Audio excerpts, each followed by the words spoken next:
एकादशी व्रत को हरितोष व्रत कहते हैं। भगवान की प्रसन्नता के लिए, हरिजू की प्रसन्नता के लिए एकादशी व्रत रहा जाता है। प्रायः समस्त वैष्णव जन रहते हैं। जो रसिक जन प्रियाजू के चरणों के अनन्य हैं, उनका एक ही व्रत है, श्यामा श्याम की 8 पहर उपासना करते हुए अपने मन वृत्ति को श्यामा श्याम में समर्पित करना। यहाँ ज्ञान ध्यान व्रत कर्म जीते सब काहो में नहीं मोहि प्रतीति, रसिक अनन्य निशान बजायो एक श्याम श्यामा पद प्रीति। पर जो एकादशी व्रत रहते हैं परम धन्य है, वो हरितोष व्रत है। अब एकादशी व्रत का नियम क्या है और कैसे एकादशी व्रत का फल मिलता है, कई बार चर्चा हुई। बहुत सुंदर तस्मात् शास्त्रम प्रमाणम ते, शास्त्र प्रमाण के अनुसार श्री सनातन मुनि बोल रहे हैं, अथ ते नियमान वच्मि व्रते ह्रस्मिन् दिनत्रये, कास्यम मानुषम मसूरान्नम चणकान को द्रवास्तथा, शाकम मधुपरान्नम च पुनर्भोजन मैथुने, दशम्याम 10 वस्तूनि वर्जयेत वैष्णवः सदा। जिसे एकादशी रहनी हो और एकादशी का फल प्राप्त करना हो, उसको ये नियम पालन करना चाहिए। अथ ते नियमान वच्मि व्रते ह्रस्मिन् दिनत्रये, उसको 3 दिन, एक तो दशमी और एक द्वादशी और फिर बीच में एकादशी, उसको 3 दिन संयम में रहना होता है, तब बीच की एकादशी का उसे फल प्राप्त होता है। जिसे एकादशी व्रत रहना हो, उसका नियम है कि दशमी के दिन कांसे के पात्र का त्याग करे। वैष्णव सिद्धांत है कि कभी जिसमें मांस बना उस रसोई का भोजन न ग्रहण करे। मसूर की दाल, चना की दाल, कोदों और कोई भी शाक, शहद, दूसरों का अन्न, दोबारा भोजन और मैथुन, ये दशमी के दिन त्याग दे। एक बार दशमी के दिन भोजन करे 24 घंटे में, क्योंकि एकादशी रहना है। कांसे का पात्र, जिस रसोई में मांस बना उसके भोजन का त्याग, मसूर की दाल, चना, कोदो, शाक, मधु अर्थात शहद और दूसरे के द्वारा दिया हुआ भोजन और दोबारा भोजन और मैथुन क्रिया, इनका दशमी के दिन कभी भी प्रयोग ना करें। इन 10 वस्तुओं से वैष्णव दूर रहे दशमी के दिन। फिर एकादशी के व्रत में,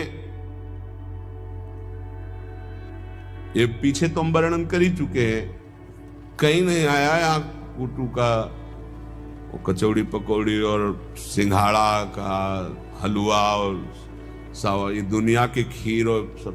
ये एकादशी के दिन किसी भी तरह की गेम आदि क्रीड़ा ना खेले। जैसे अब आज व्रत है तो बैठे हैं अपना मोबाइल में गेम खेल रहे हैं, ऐसा कोई भी क्रीड़ा नहीं। द्वैत क्रीड़ा, किसी भी तरह का गेम, ये सब खेल नहीं।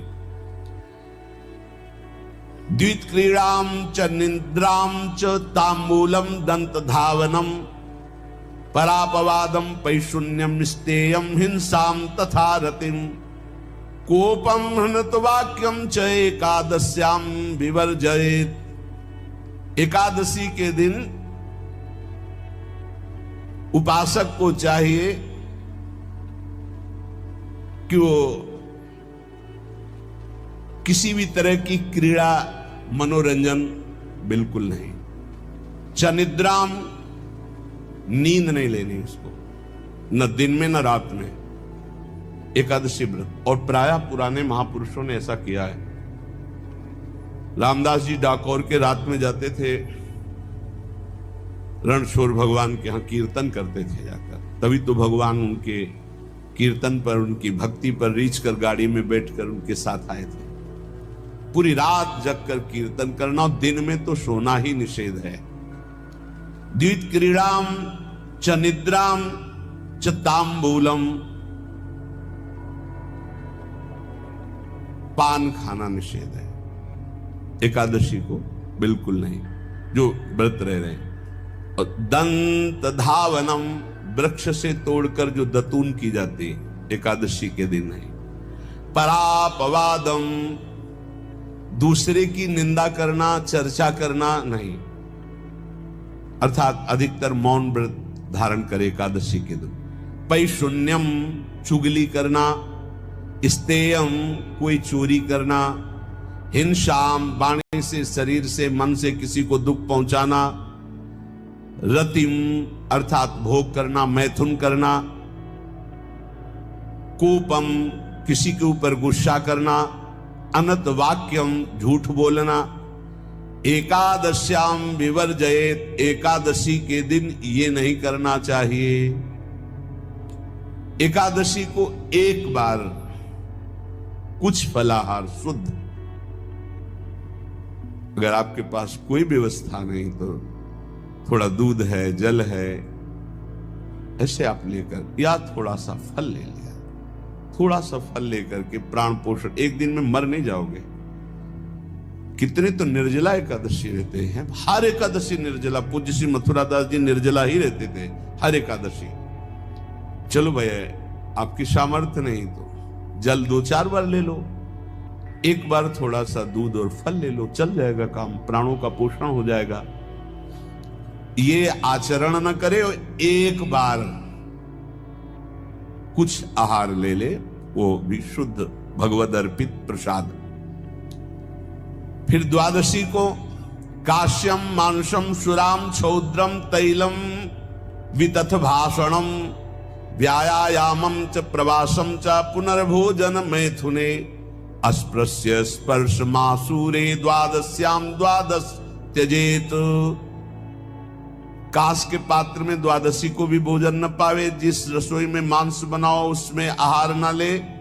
किसी भी तरह का नशा द्वादशी को न करे। शहद न पाए, तेल के बने पदार्थ न पाए, मिथ्या भाषण न करे और बहुत शरीर का व्यायाम न करे, बहुत थकावट वाले कार्य न करे।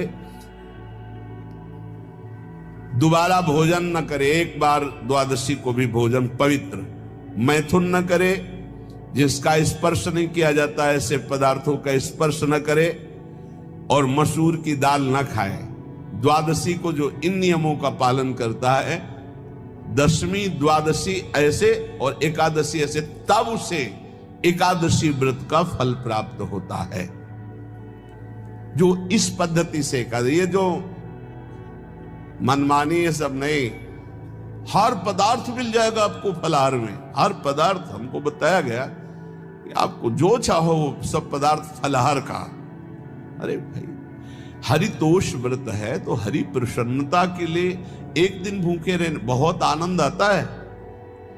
पहले भगवत कृपा से ऐसी गंगा जल पी करके कुछ दिन, फिर कभी कभी निर्जला एकादशी का भी आनंद। बड़े संन्यास मार्ग में थे तो बड़े संयम से सब शास्त्रीय पद्धतियों का निर्वाह होता था।